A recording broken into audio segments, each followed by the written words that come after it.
Hello friends, welcome back to our channel study book में आपका बहुत बहुत स्वागत है। आज हम लोग वेस्ट बंगाल बोर्ड के क्लास 10 के एक हिंदी कविता देश प्रेम इसका एक महत्वपूर्ण प्रश्न करने वाले हैं जो आपके सेंटर पर बोर्ड के एग्ज़ाम में आ सकता है।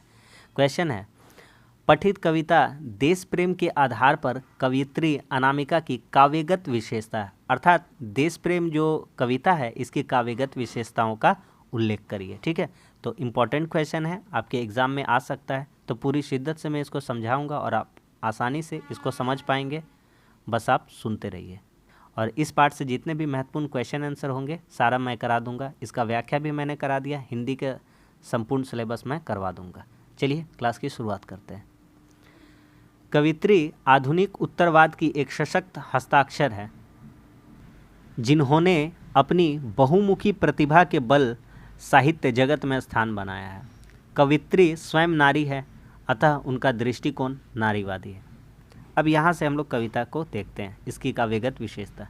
कवित्री ने प्रस्तुत कविता में हमारे अंदर देश प्रेम की भावना में आई कमी का उल्लेख करते हुए बड़ी चिंता व्यक्त की है कि आखिर ऐसा क्या हो गया है कि हम देश को भूलने लगे हैं, अपने स्वतंत्रता सेनानियों के त्याग एवं बलिदान को बीती बात समझने लगे हैं।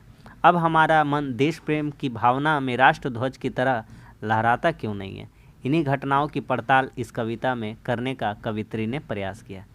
कवित्री कहती है कि अब जो हमारे अंदर देश प्रेम की भावना है वह पहले जैसी नहीं रह गई है, अब इसमें कमी आ गई है। इसी का उल्लेख करते हुए कवित्री ने बड़ी चिंता व्यक्त की है और लेखिका प्रश्न करती है कि ऐसा क्या हो गया है कि हम अपने देश को भूलने लगे हैं।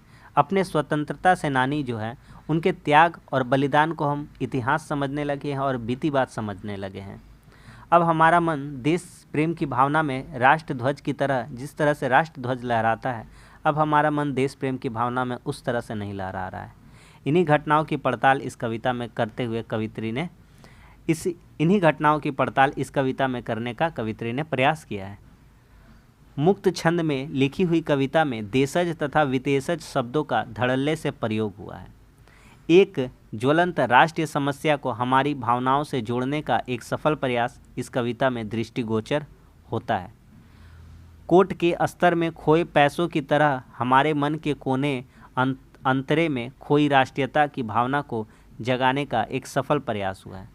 जिस तरह से कोट का जब अस्तर फट जाता है तो जो छुट्टे चिल्लर होते हैं वह जा कहीं छुप बैठते हैं, उसी तरह से आज हमारी जो देश प्रेम की भावना है हो गई है। अचानक उंगलियों के छुअन से ही कोट के अस्तर में छुपे चिल्लर पैसों का पता चलता है। उसी तरह से आज हमारी देश प्रेम की भावना हो गई है, कभी कभी रह रह कर हमें याद आती है। इन्हीं जो कोट के अस्तर में खोए पैसों की तरह हमारे मन के कोने अंतरे में खोई राष्ट्रीयता की भावना को जगाने का एक सफल प्रयास इस कविता में किया गया है। एक छोटी सी घटना का उल्लेख कर कवित्री ने एक बड़ी समस्या की ओर हमारा ध्यान आकर्षित किया है। हमारे जीवन जगत की छोटी छोटी घटनाएं भी हमारे लिए कितना प्रेरणास्पद हो सकती है, इसका ज्वलंत उदाहरण यह कविता है। सरल सपाट शब्दों के प्रयोग से कविता की बोधगम्यता बनी हुई है। Transistor, the end, mobile, cabaret जैसे प्रचलित अंग्रेजी शब्दों के अतिरिक्त अरबी फारसियों के शब्द का उर्दू के प्रभावोत्पादक शब्दों का प्रयोग कविता में हुआ है। इस प्रकार यह मन को छूने वाली कविता है और अपने देश के प्रति प्रेम और आदर भाव को प्रदर्शित करने की हमें प्रेरणा देती है। एक बार फिर से मैं समझा देता हूँ शुरू से, ताकि आपको क्लास में ही याद हो जाए। कवित्री ने प्रस्तुत कविता में हमारे अंदर देश प्रेम की भावना में आई कमी का उल्लेख करते हुए बड़ी चिंता व्यक्त की है कि आखिर ऐसा क्या हो गया है कि हम देश को भूलने लगे हैं, अपने स्वतंत्रता सेनानियों के त्याग एवं बलिदान को बीती बात समझने लगे। अब हमारा मन देश प्रेम की भावना में राष्ट्रध्वज की तरह लहराता क्यों नहीं है। इन्हीं घटनाओं की पड़ताल इस कविता में करने का कवित्री ने प्रयास किया है। मुक्त छंद में लिखी हुई कविता में देशज तथा विदेशज शब्दों का धड़ल्ले से प्रयोग हुआ है। एक ज्वलंत राष्ट्रीय समस्या को हमारी भावनाओं से जोड़ने का एक सफल प्रयास इस कविता में दृष्टिगोचर होता है।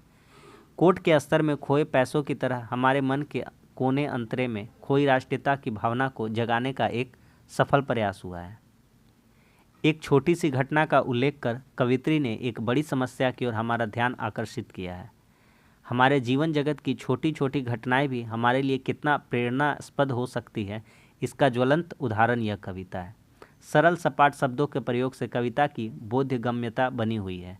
Transistor, the end, mobile, cabaret जैसे प्रचलित अंग्रेजी शब्द के अतिरिक्त अरबी, फारसी के शब्दों का, उर्दू के प्रभावोत्पादक शब्दों का प्रयोग कविता में हुआ है। इस प्रकार यह मन को छूने वाली कविता है और अपने देश के प्रति प्रेम और आदर भाव को प्रदर्शित करने की हमें प्रेरणा देती है।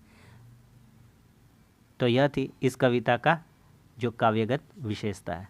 तो उम्मीद करता हूँ आपको समझ में आया होगा। अगर अच्छा लगा तो लाइक कर दीजिए, दोस्तों में शेयर कर दीजिए, चैनल पर नए तो चैनल को सब्सक्राइब कर दीजिए। और भी जो क्लासेस मैं अपलोड करूँगा उनको देख लीजिए। कोई भी प्रश्न आपका जो सेंटर पर बोर्ड दोनों में नहीं छूटेगा। चलिए मिलते हैं अब अगले क्लास में, तब तक के लिए धन्यवाद। जय हिंद।